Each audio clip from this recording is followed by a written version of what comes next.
Man, I got a stain right there. Drooling on myself. Well, anyway, welcome aboard, everyone. I hope that you're having a great day. I hope wherever you're at, that things are well for you today.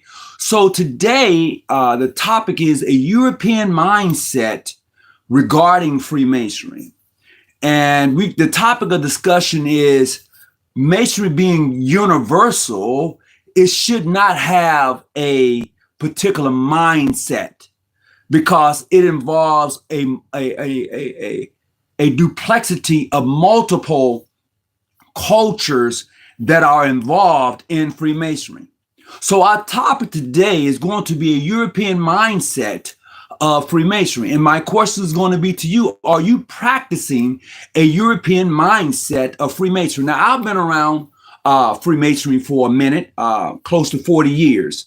And yeah, actually 40, God dang, right at 40 years. And I've enjoyed Masonry here in the States and abroad. I've really enjoyed it. And I try to get all I can out of Freemasonry without limiting myself to just one particular aspect of Freemasonry. And I think I've done a decent job at it. I didn't get here overnight, because my mindset regarding Freemasonry was strictly a European style of Freemasonry until I started venturing out, going to other meetings beside my own, meeting other brothers from around the world. I'm right 15 minutes from the border, so going over to Mexico, just that whole atmosphere gave me something totally different to look at.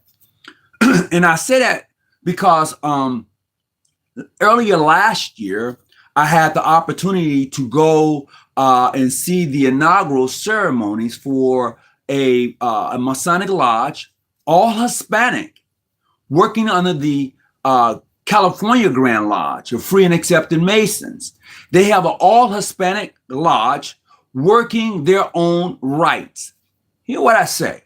They have a Masonic lodge in the state of California, chartered by California Grand Lodge, Free and Accepted Masons, which deals in their own language and culture and the opening ceremonies of ancient accepted Scottish rite. They practice that rite under the Grand Lodge of California. So I peeped that, and I'm like, wow, this is an interesting concept, because usually we find Masonry being a European style of Freemasonry.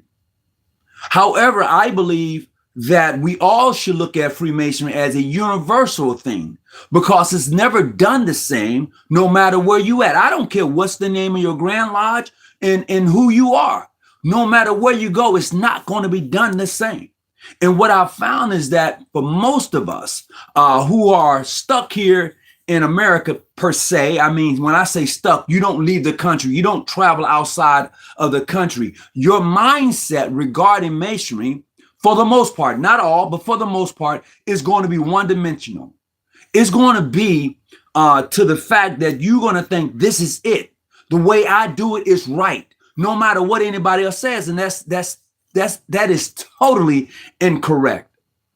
For those of you who have been in the military, and you have been outside of the country, and you have visited foreign jurisdictions, you yourself can vouch for the mere fact that it is not the same, that it is totally different in some aspects and ways of the opening ceremonies, and the way they dress and the way they conduct business. It is different. So what we may see here in America as far as what we practice in Freemasonry is totally different somewhere else. You may wear the black and white suit with the black bow tie, with a briefcase or some type of backpack or whatever to bring forth your things into the lodge. But I'm going to share this with you. It's not the same everywhere else. It is not the same everywhere else. I had a brother to visit me from Scotland several years ago, and when he showed up at our lodge meeting, and I said this before, he had a skirt with a little knife in his sock. He had the sash. He was fully loaded, and it was something different for us because we are there in black and white suits with a bow tie. So my thing is to get brothers out of the mindset of a European style of Freemasonry and saying this one fits all. And it doesn't fit all. It does not fit all. Absolutely not. So although your Grand Lodge may have amity with state Grand Lodges as far as having visitation or non-visitation, whatever that may look like for you, and that's a great thing. You may even have recognition with the Grand Lodge of England, Scotland, Ireland, France, you may have that connection, and that's great. But unless you go see for yourself, it's just going to be a connection you would never experience. I would not want to have Masonic recognition with someone and never go visit, or they come visit me. That's not how it works. That is not how it works. That's only part of it. That's a small part of being part of the universality of Freemasonry versus a European style of Freemasonry. It is just different. You know, I spoke a few months back, maybe last month, on Joe Biden becoming a Prince Hall Mason under the Grand Lodge of South Carolina. Nothing wrong with that. Nothing wrong with that at all. But like I said, the Grand Lodge of South Carolina is not recognized by the state Grand Lodge of South Carolina. So therefore, there would be no visitation. None. Now, Joe Biden may be able to visit other Masonic jurisdictions of Prince Hall as far as his membership is concerned in regards to that. But that's about it. Now, his status as former president will allow him to get into certain doors. It will. And that may be the crust of playing the game like that. And I'm not mad at that. Absolutely, I'm not mad at that. My thing is that for me, and for those who like and enjoy Masonry, you got to look at it from a universal part and not a European part.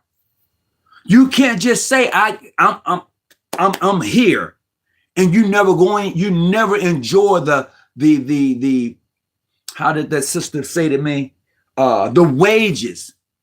You say, what's the wages of an enter-apprentice? What's the wages of a fellow craft? What's the wages of a master mason? And if you've never ventured out to actually enjoy the wages, you won't know. You won't know. Because this is what I've been doing.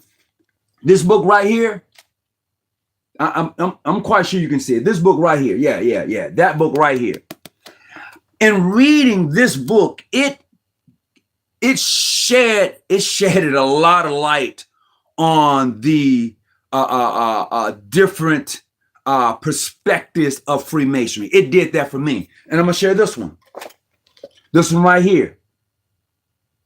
Some of you might become afraid to read this one. Some of you may look at this one and say, nah, I'm going to put this one down. It is called The Landmarks, bestseller, The Secret Teachings of All Ages, an encyclopedia outline of Masonic, Hermetics, Cannibalistic, Rosicrucian symbols, symbolic, and philosophy. You open this book and you begin to read it. You might end up putting it down. You might end up putting it down. I'm just saying, because what you do as an enter-apprentice is occupy your mind with useful knowledge. That means you want to absorb and go get various books and things like that on Freemasonry once you have learned the crust, the basic fundamentals of Freemasonry. Once you got your basic down, then you begin to open up to other books with knowledge and enlightenment in regarding to Freemasonry. And what happens a lot of times is most of us don't do that. We don't go and do that because we become afraid. Oh man, I ain't gonna touch that, man. I ain't gonna touch that. Why? Why are you so afraid to enlighten yourself? Why are you so afraid to go look at other books with information in it that can help you in this process of understanding Masonry from a universal part? Not that European style, but a universal part of Masonry, because we say Masonry is universal. We all say that. But yet, most of us practice a European style of Masonry, meaning to say most of us who open up our lodges wants to put a Bible on the altar. That's a European style of Masonry. Because in the beginning, there was no Bible on the altar of Freemasonry. It was a creed of men who said, rise, follow your God and fear no danger. That is the original language from the ritualistic part of Masonry. But what happens is that over time, things change. It says, who do you put your faith in? And then you say, my faith is in God. Well, if your faith is in God, then why do you have to proclaim a certain religion? I'm just saying. So this is why the French, or may I say France, removed the Bible from the altar. Not saying that a brother could not take his obligation on one. Any book of faith will do for that individual if he chooses that book of faith. But here in America, we say, hey, it has to be the King James Version. It has that. But what if you walk into a lodge in visitation and there is none on there? How are you going to tell where the lodge is open and what ceremonies they're open on? Well, usually the titler should tell you. The outside titler should tell you, hey, this is what's going on. The inside titler should announce who you are. The senior deacon should escort you in. Now, that's how I've seen it done here. However, in the other places, they have what you call an orator. An orator is a person who has the privilege of walking around the lodge 306 degrees in a complete circle. He's the orator. He escorts people in and he escorts people out. But if you've never been to a lodge of such, especially in my Scottish Rite degree, pure Scottish Rite for my brothers who practice that, you won't know of an orator. Now, in some places I've heard here in the States that some lodges do have orators. But for the most part, the practice is only done outside of the United States, unless you're practicing a different rite. But when you look at it, this is what we do. This is how we do it. This is how we come together. And when I say we, I'm strictly talking about those who are in the United States. You have a particular way you do your Masonic work. I don't care what jurisdiction you're in, be it black or white.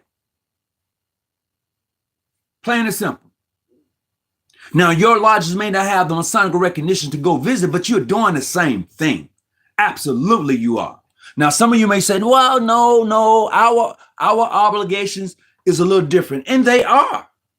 I'm going to say that all obligations are not the same, but the essence of the obligation is the same. Hear me clearly. All obligations are not the same, but the essence, the root of the obligation is identical no matter where you go. And that's true. Now, you can sit here and tell me, no, brother, we got our own rituals and it says this. That's great. And you're right. You have your own ritual and it does say this or that.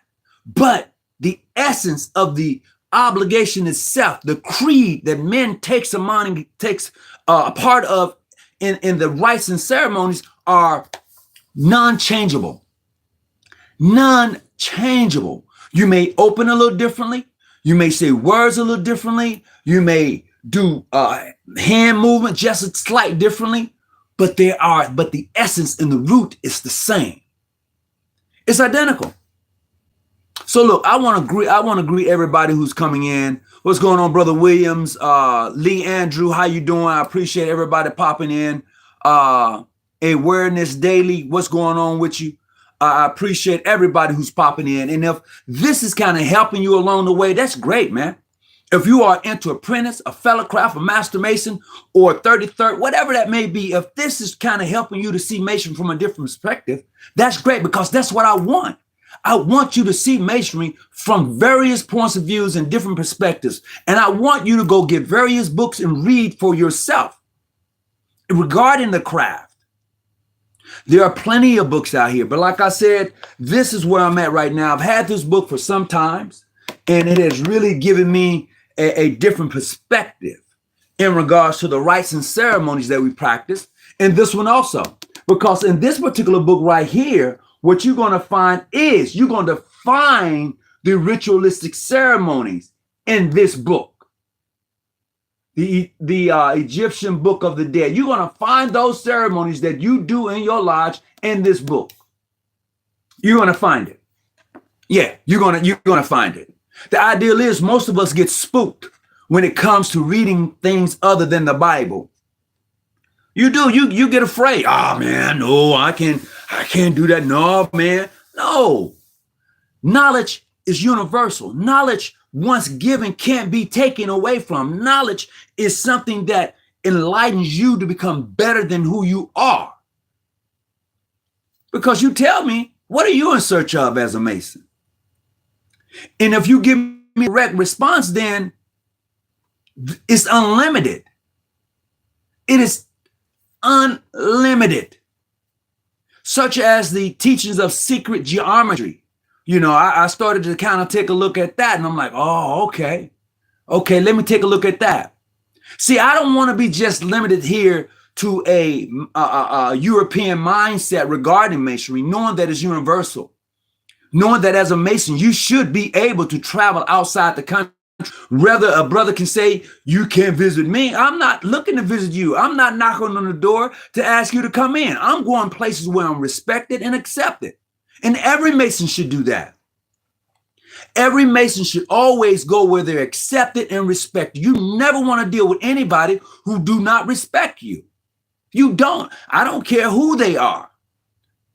You never want to deal with individuals who do not respect you, period. And if you and him have a falling out and you have mutual respect for each other, then there's that possibility of actually mending that relationship or that friendship. Because in Masonry, we are taught that, or you should be taught that. You should be taught that. Because those principles of Masonry dealing with temperance, prudence, fortitude, and justice plays a part in Masonry every day. Every day. You just don't put on Masonry and say, okay, I'm only going to do this while I'm at the lodge, and then when I leave, no.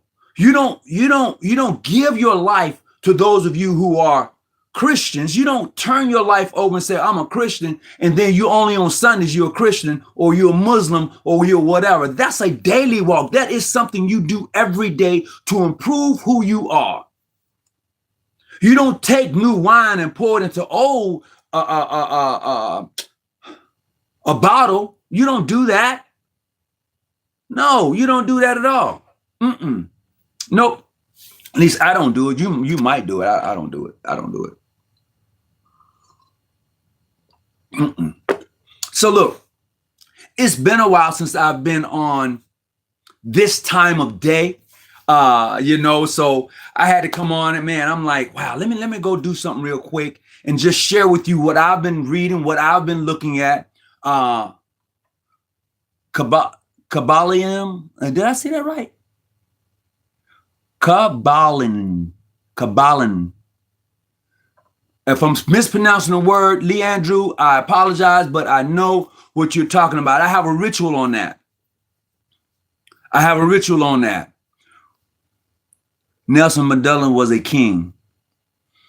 Nelson Mandela was part of the Knights of Malta.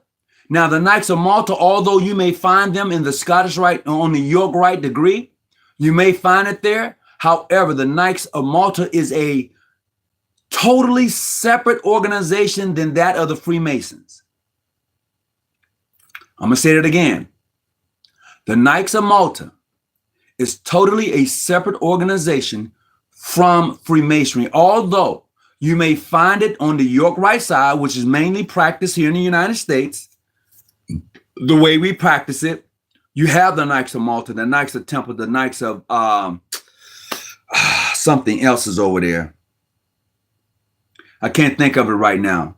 The way we practice it here in the United States, you have the Knights of Malta, part of that particular set. But outside of the country, there's a separate group that is called the Knights of Malta. Even here in the country, I just learned recently, I talked with the gentleman. He said, I just got my Knights Temple. I was dubbed a certain knight. It's like, really? He was like, yeah. I was like, what commandery are you part of? I'm part of the Knights of Jerusalem. The Knights of Jerusalem. And then I had to start thinking, are the Knights of Jerusalem part of Freemasonry? And they're not. There's a whole separate entity here in the United States. And I didn't know until his brother told me. I mean, I was kind of taken back because I'm thinking he's a Mason. but he's not. He's part of the Knights of Jerusalem. He's a Knights Templar under their jurisdiction, and it has nothing to do with the mindset of York Rite, Scottish Rite. This is a whole separate thing. So there are many different rites that are out here. There are many, but some of us are so hell bent on saying this is it until you're missing the universal part of Masonry and what it really stands for. Please hit the like button. I certainly would appreciate it. And if you have comments, you can certainly leave them in the post, and I try to get to them to read them. Also, if you want to call in, certainly you're welcome to do that. If you want to call in, you're certainly welcome to do so. That number is going to be 619-286-0642. If you want to call in, you're certainly welcome to do so. Let's see here. Boom, boom, boom. I'm looking. Oh, there you go. So this is where we're at. I hope that each of you are having a great day today. It's been a minute since I've been on here this time of day. You know, usually I will be at work sitting out, outside or something like that. But it's been raining here in San Diego. Something is falling from the sky. And it's good for Los Angeles. It's good for LA. Good for Los Angeles, good for San Diego, because we really had some fires. I mean, people have been devastated regarding the loss of their homes. It's just been really awful. But I'm going to say this in regards to that as I move forward, is that I'm going to send a big shout out, a huge thanks to Modern Free Grand Lodge of California, because they organized a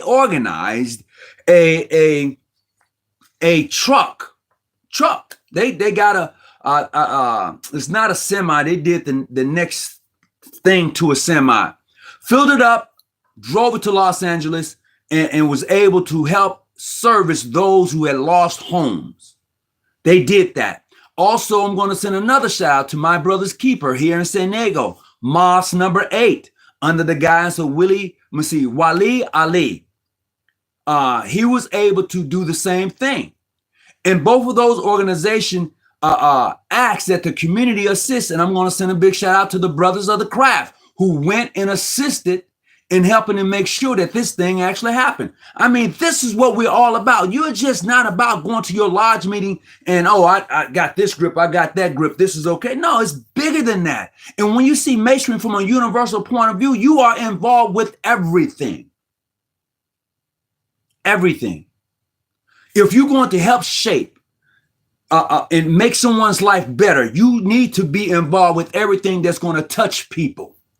Be it a PTA president or be on the PTA board, be it involved in community events and everything. And even here in San Diego, we have the largest Juneteenth celebration on the West Coast in San Diego. It's been going on for the past 30 years. And I am a proud sponsor. My Grand Lodge is a proud sponsor in making sure that this actually takes place. And we make our donation regularly to my past Grand Master, who's deceased now, Phil Bazier. Man, he the one that brought us aboard. He was actually doing this out of his pocket. And he was like, hey, could the lodge help? What are you doing? This is what I'm doing. So at the Juneteenth celebration, they have what they call a kids fun zone. He was funding the fun zone. And then we got involved and started to assist. So when you begin to see Masonry from that perspective, and I'm going to include my sisters too. I'm not going to leave them out. I'm not going to leave my sisters of the Order of the Eastern Star out. I'm not going to leave you out. But when you begin to look at this organization and how we're supposed to be and carry ourselves, you look in the mirror. Do you carry yourself like that? I have to question myself, because I get caught up in these small debates with small-minded people going back and forth over small things. And no, you're supposed to be elevating yourself. This is what you're supposed to be doing. But when you don't do it, this is where you find yourself at. So as I begin to transform, as I begin to grow and become the best Mason I can be in my journey, I began to pick up a variety of books that's going to help enlighten me in understanding what it is that I'm practicing and what I'm all about. There are books that are all over the place, but like I said, for a lot of time, most of us are afraid, and then you don't even practice it. You don't even go outside your own lodge. You don't go visit nobody, do you? Do you travel to foreign countries and receive master wages as such? As I've said a few minutes ago, if your Grand Lodge has affinity with the Grand Lodge outside of the country, you need to pack your bags and go. You need to do that. And I encourage anybody to do it. Absolutely, I do. I don't want a brother around me in my jurisdiction who has the opportunity. And when I say have the opportunity, I mean that you can go. You took off work and you can go. Or you made a way to go. I don't want you to miss the opportunity of fully engaging what Masonry is on a universal part. I don't want you to miss that opportunity. I do not. Absolutely not. Because to me, this has become part of me. It's become part of my growth. And I want to say thanks to the old heads. From my lodge, Hosea Lodge number 7. I want to say thanks to the old head. I want to say thanks to those older gentlemen, not only in my lodge, let me clear that, not just only in my lodge, but those who I've come across that emulated and set the example of how a brother's supposed to be and treat each other. As a young man coming up in this organization, I want to say thank you to them, because without them guiding and shaping my first 10, 15 years in this thing, I don't know. I don't know, man. I probably would have been one of them guys just debating all the time, getting a headache all the time, telling you this. No, I'm grateful for those who came through and was able to shed true light in regards to a universal style of Masonry and encourage me to pick up a variety of different books and to read. Now, that's what I got. Now, what are you getting out of this? Ask yourself, look in the mirror and say, what am I getting out of Masonry? I pay monthly dues every month. Okay? You do that. And you go to your meetings monthly. And you may be helping your community every week, every other week. You're doing those things. But what else are you getting from this fraternal order, this society of Freemason? What else are you getting? What else are you doing and putting in? Now, I can only speak for me. And for me, I want to put in and get out everything I do. Hear me clearly. I want to put in and get out everything I do. Everything. If I say that I have recognition with John and John is in Europe, I want to go see John. My brothers over in the UK, Mystic Lodge number 7, we've been in communication regarding, hey man, when can you shoot over this way? You know, and I know that everybody has some difficulties in lives and things like that, and some things get lost in communications. I get that. But for me, I want to set goals and be able to go and visit. Plain and simple. That's what I want to do for me. So if you can do that for yourself, if you can go and enjoy all of that for yourself, you're going to see Masonry from a whole nother point of view. Just different points of views. Now, regarding this book right here, as I was saying regarding this book, when you look into it, when you begin to crack it open and understanding the symbolism inside of it, and when they're talking about the initiation rites and ceremonies within the framework of ancient customs, you're going to see Masonry in it. You're going to see, hey, I don't care what you say. When you begin to indulge, you're going to see it. You know, and that's what I've gotten out of this book. I'm looking for something in particular here that I can definitely share with you regarding that. Okay. So in here, it talks about the myth, rituals, and mysticism. I'm going to tell you again, this book here, and what I like, it says the three stages of a religion. It talks about the myth, the ritual, and the mysticism. Okay? And they talk about the ritualistic ceremonies that one goes through to obtain a Christ consciousness. I'm gonna leave it right there. I'm gonna leave it right there because some of y'all like, what? Yeah, absolutely. Isn't that your journey? Isn't that your journey? You're working on a building not made by hands, right? With symbolisms that speaks volumes. That's what you're doing. If nobody never told you, how are you going to know what it is to be a Mason? Why are you, why are you even here? You said, okay, I joined Masonry. It was in my heart. So it's in your heart. You got that part. Great. I spoke on that. It's in your heart. Well, now I've met these gentlemen who are Masons, and I'm learning a lot. Great. What are you learning? Once you've gotten the basic ceremonies and foundation down, how do you build upon that? How do you take that and apply it on a universal scale instead of a European scale? If your Freemasonry that you practice is designed just on a European scale, you are missing Masonry. You're totally missing it. Absolutely, you are. You can say whatever you want to say and how you want to say it. You are missing it. If your system that you practice only limit you to a European style and mindset of Masonry, you have totally dropped the ball.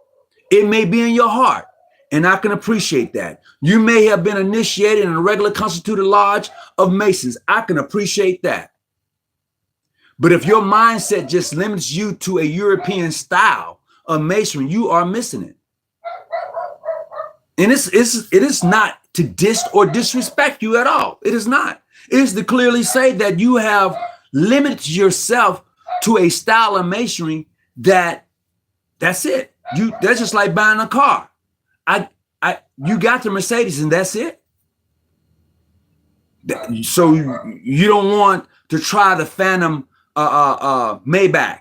You don't want to try that. The Phantom, not Bentley. You don't want to try that. You don't want to try the Maybach. You got the luxury car, which is great, but you should. You don't have to buy it. You should test out the Maybach. You should test out the Phantom Bentley. You should test out other luxury cars.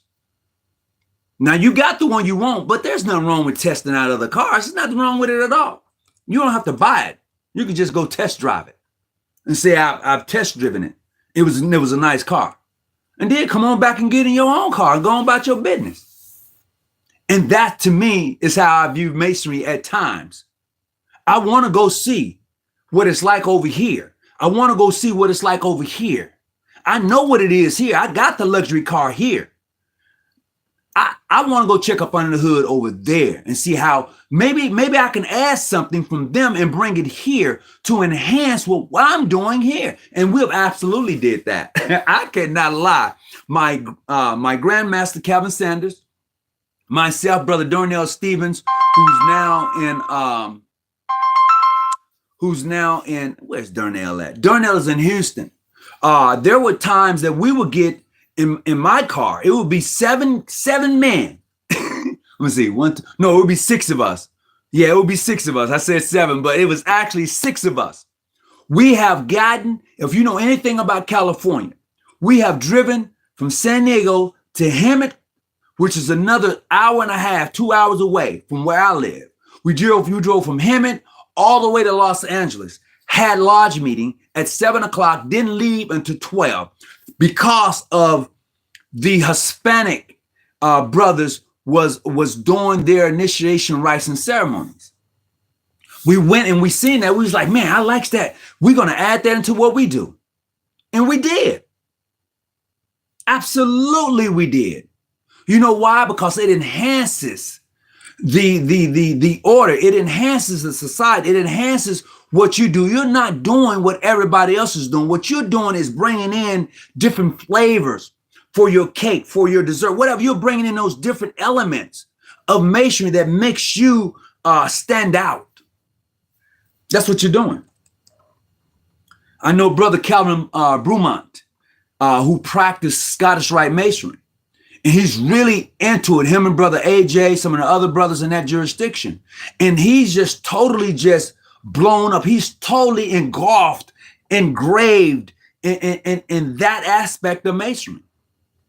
And he's dragging me along the way. I can't lie. We talk often, you know. And in doing that, he'll call me up in a minute. Hey, man, I'm going to such and such. That brother's, him, Brother AJ, and those gentlemen in that system of Masonry, man, they're all over the map, but they don't talk about it. They don't, man, I'm going here and I'm going there. And them brothers have been over, and I can tell you where they've been.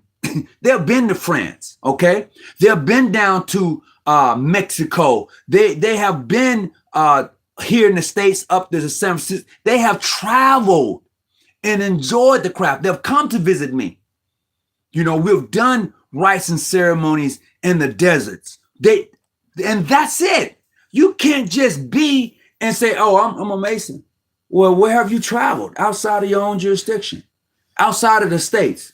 Oh, okay, all right, cool. What did you get from that? What element did you bring from that? Oh, okay. What did you see different than what you do versus what they're doing? Oh, you saw that? Oh, okay. What did you add? What did you bring back? What report did you give to your lodge, to your Grand Lodge after visiting? That's the thing. That's what you should do. But most of us don't do that because most of us never venture out. We don't get it. So when you read different books and different rituals and rites and ceremonies, it's crazy. And I share this with you. Since a lot of you want to put all of your breads in a basket regarding the Grand Lodge of England, do you know how many rituals they practice? How many rituals do they have? Do you know? It ain't no Leicesters. It ain't no Duncans. Okay? Just to name a two popular Masonic jurisdiction. It's not a Prince Hall ritual. It's not a state Grand Lodge ritual. I can tell you that based upon what I have in my own possessions, based upon a brother who's a part of their craft that have told me. Man, they have over 50 different Masonic rituals that they use. Over 50. Think on that.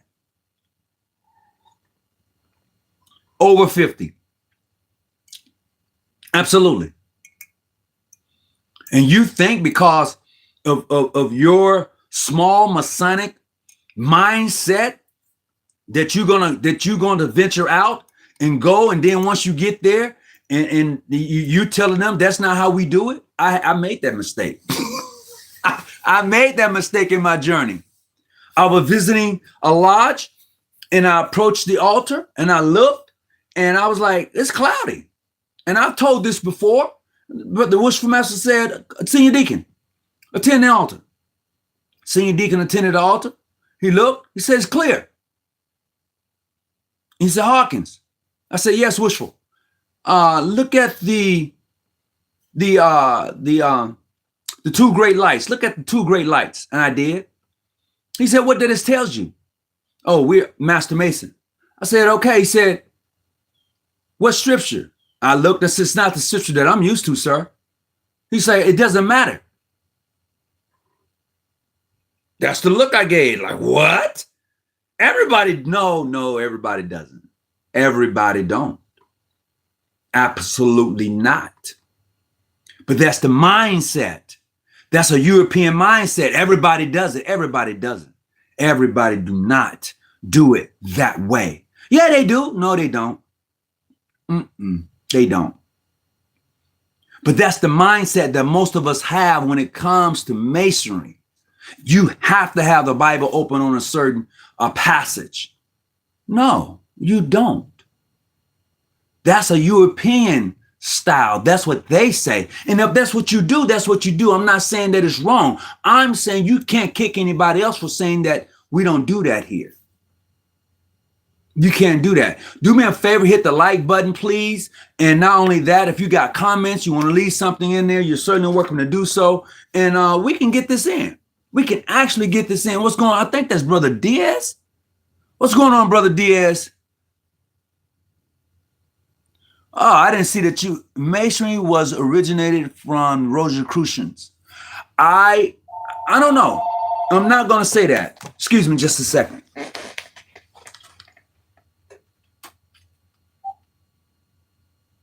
Hello? This is Mr. Hawkins. How can I help you?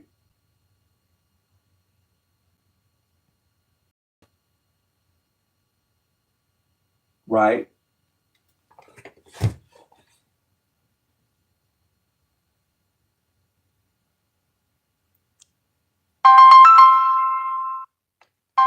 Uh-huh.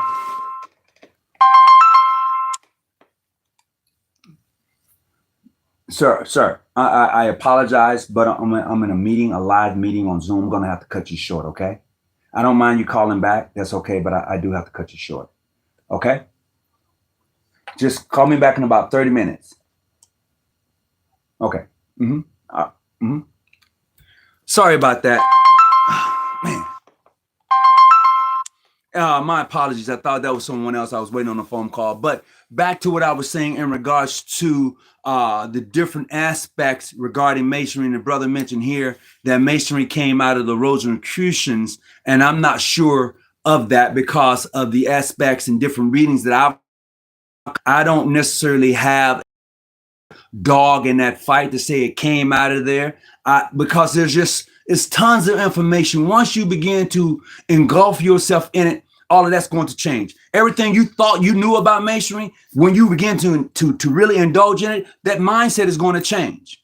It is absolutely going to change, bar none. But what most of us do, including myself at one time, we limit ourselves with only the information that suits us, and to say, hey, this is what we'll do. That's what we've done. But I refuse to do me like that. I refuse to do me like that. You know, I do. I think a person who's a Mason, and including my sisters of Eastern Stars, you should indulge yourself in understanding what you're a part of on a universal level. Although the Sisters of the Order of the Eastern Star is really limited here to the States. But even with that being said, I want to get all I can out of it. I want to understand it. I want to engulf in it. I want to sip it, and really enjoy the craft. Most of us never really have gotten to a point to enjoy the craft.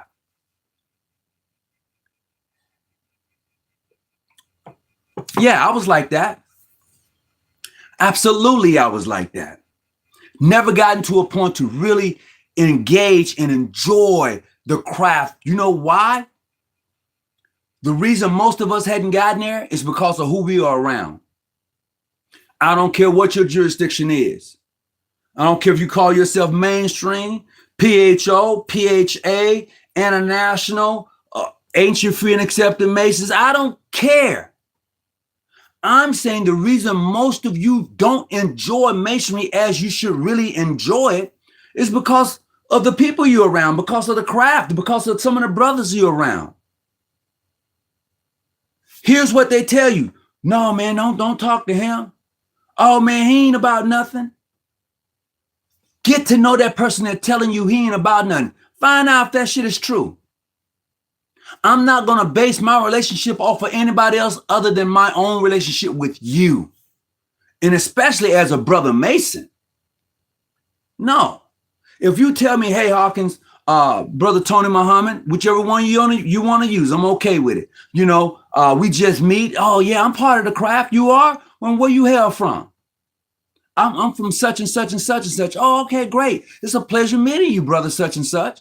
Where you from? I'm from such and such. Oh, okay, it's a pleasure meeting you. You can have a decent and orderly conversation. You don't have to necessarily talk about masonry. You know why? Both of y'all already know it. But if you're unsure whether I am who I claim to be, we can have the conversation. But most of us don't do that because of our mindset. We have a European style of Freemason that's jacked up in our heads. It is totally true. Because if it wasn't true, why do we treat each other the way we treat each other a lot of times? I'm not saying all of us do it. I'm just saying for those who do, do that sort of thing, why do you do that? Why do you do it? Why do you treat your brother from another jurisdiction you have no Masonic recognition with in such a disdain? That's where he wants to be. That is of his own free will, his choice. And you're mad at him? You're upset at him because he chose not to be where you're at? No, man. You can keep that. No, you can have that. What I want from you, my brother, who's international, is a Masonic relationship, a true understanding of the craft and what we're supposed to do. What I want from you, my brother, who's PHA, I want a true understanding of the craft and what we're supposed to be doing. So we don't necessarily have to talk about the craft because we are part of the craft. We don't have to talk the Masonic lingo because we know the Masonic lingo. But if we're unsure, try me.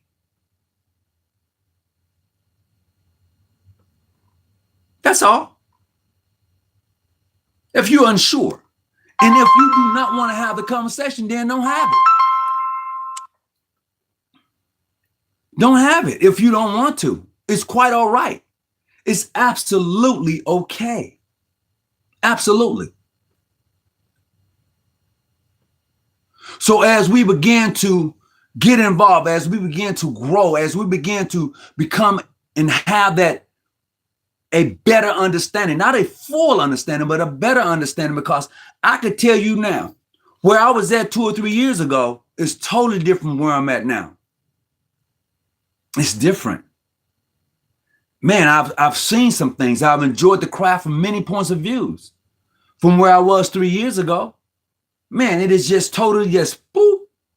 You know, another light has come on that's brighter than the previous light.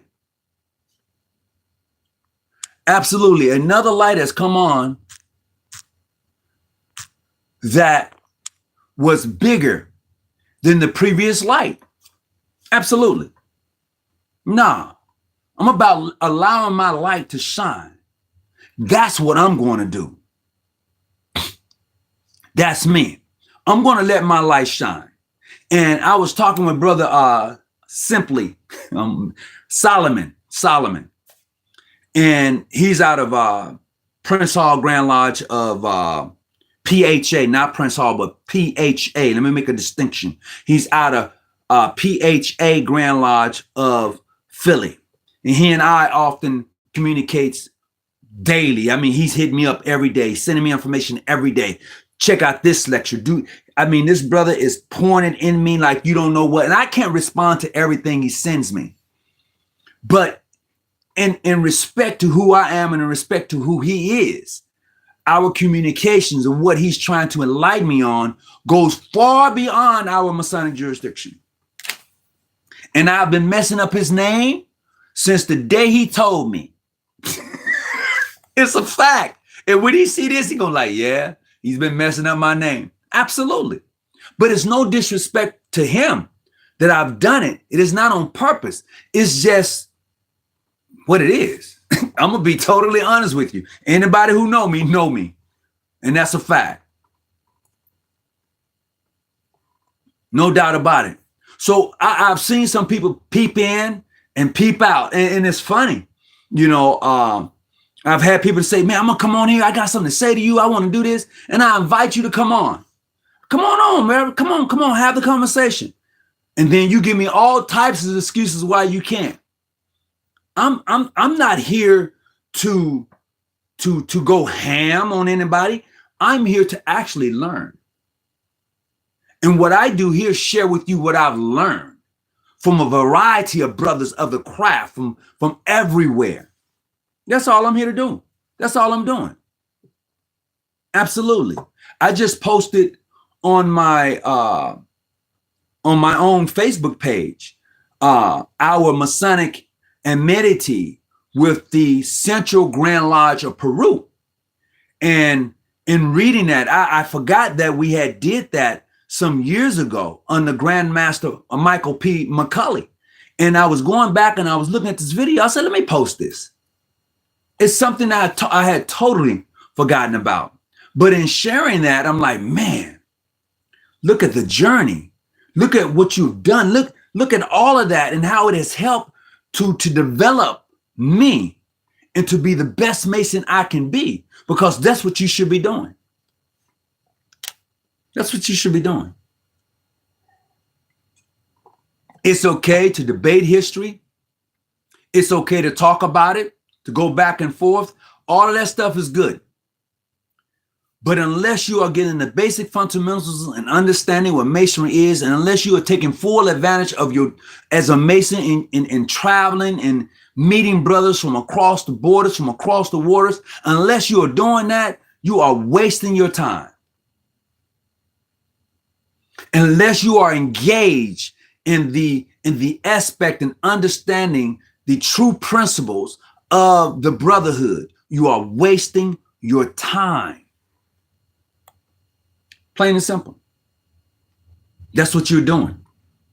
You can say whatever you want to say, but if you tell me, hey, you know, I'm a Mason, but you've never, only place you've gone is your lodge meeting and maybe the grand session, or maybe you went to visit a Grand Lodge in your Masonic Congress, or maybe you went to visit a Grand Lodge in your Council of Grand Lodges. That's the only thing you've done. That's your comfort zone. That's all you got. That's it. Okay. So you're not enjoying the universality of Masonry. You're not. Absolutely not. Nope, you're not. For those who are in the military and you have traveled outside of this country, now you have a different perspective on two continents. Okay? You have a different perspective because you know as well as I know that once you're on that ship, all that BS that you've heard here goes out the window. Come on, if you've been in the military, you know exactly what I'm talking about. Because here's what I know. I'm telling you what I know, not versus what somebody's told me. Is that there are military lodges. We all know them. And most of the time, they are with Prince Hall Masons. We got that. That's true. But I would tell you this. There are some visitations within the craft that you have no idea about. I'm going to say that again. There are military bases that have lodges on them, and the majority of them are Prince Hall. It's a fact. It's what it is. And there are visitations that are popping off and happening that is really being quiet. We good. Man, come on. Now you can say, Brother Hawkins, you can give me all of that. I'm telling you what I know versus what somebody has. Oh man, no. I'm giving it to you. I'm letting you know there are brothers of the craft in the United States who are visiting lodges that you wouldn't believe. I'm telling you, you can look at me any way you want to look at me. I'm telling you, there are visitations that are happening that you would not believe. Example, there are visitations with mainstream Masonry in other lodges that you wouldn't believe. I'm telling you what I know versus what somebody's telling me. There are brothers, other craft, who are PHA, who have come to visit lodges that you consider to be clandestine. Yeah. There are brothers in international who have visited in my lodge. Modern Free has visited my lodge. Oh, yeah, for sure. Somebody vouched for them. And they proved that they was worthy and well qualified when they talked to the Tyler. Yeah. And the Wishful Master had no objective. So yeah, they came and sit. I can say that. But I won't speak on the names of the other brothers who have visited other jurisdictions. But I know that they did. I as a fact. Now I know a lot of brothers say, oh man, no, I can actually pull up some pictures, and I won't do it. I made that mistake one time. That was a grave mistake I did. But I actually have some pictures that would probably upset a lot of people. I do. I have visitation cards that I can pull up, signed by the lodge, that would upset a lot of people. But I won't do it. I won't do it because of the relationship that I have with those brothers and the respect that I have for them. I won't do it, but I have it. And for those of you who know me and have seen my Masonic passport and travel, you've seen the cards. You've seen the visitation ribbons. You've seen the pictures. So I'm just saying the ideal of the mindset of a lot of European Masons and the practices, man, y'all need to step up a little bit because you're really missing out on a true vision of what Masonry is. You're missing out on it. I carry my Masonic passport with me because I like the brothers to come in. Let me stamp that for you, Brother Tony. Pow. They stamp it. Yeah. And then they sign it. Yeah.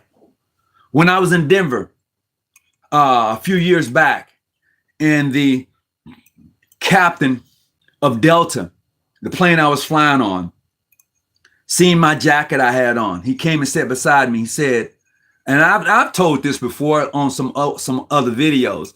He said, I see that you're a brother, a Mason. I said, I am. He said, what Grand Lodge? I said, John G. Jones Grand Lodge of California. He said, oh, okay. He said, are they recognized by California? I said, no, we have no Masonic recognition.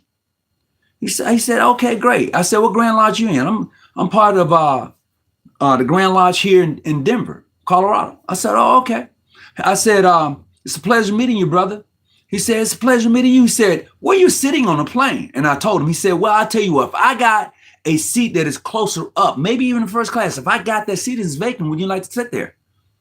I was like, hey, if you're going to do that for me, yes, I will appreciate it. And then he said, I said, hey, you mind signing my passport? He said, you got a Masonic passport? I said, yeah, I do.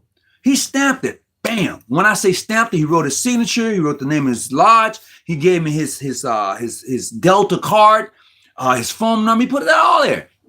I was like, oh, thank you. I appreciate that. And went on about his business. And that is the respect that we should have as brothers of the craft. That's what we should have. But most of us don't. Most of us don't. Because I'm trying to prove that I'm more of a Mason than you are. I've been there. I've been there. I'm trying to prove to you that no. I have nothing to prove to anybody. Nothing at all. Those days of 5 and 6, you can go look at my old videos, man. Those days are gone. I've enjoyed them. They was great for debates. They was great, all of that. But now, where I'm at right now, I have nothing to prove to anyone. Nothing. I just want to enjoy the craft and get all I can out of it. And in the process, man, receive my master wages. Because I'm here as a Mason to enjoy the craft, to learn to subdue those passions. Yeah. Subdue those passions. You know those passions that you got. Subdue them. Learn how to subdue them. There's nothing wrong with them, but when they are just conquering you, when they're just gotten you bound in. See, I'm learning to be more cautious. Yeah. I'm learning how to apply fortitude, how to apply prudence, how to apply justice, and just taking those 4 cardinals, those 5 cardinals. I'm learning how to apply them daily. Not just here and there, but daily apply those virtues of the craft. That's it. So look, I'm going to let you go. I hope that you've enjoyed this. I hope that you've gotten something out of it. And if you have, great, hit the like button. If you want to hit me up, got questions, please do leave comments. I'll get back into them. I'll get back into them. And if I promise to email you something and I haven't gotten to it, just don't even trip. Don't trip. My sincere apologies. Really. I apologize sincerely. So until next time, peace and be well, and may the Grand Architect continue to bless you. Remember this, I'm not your study guide. I'm just here to help you study. Continue the journey.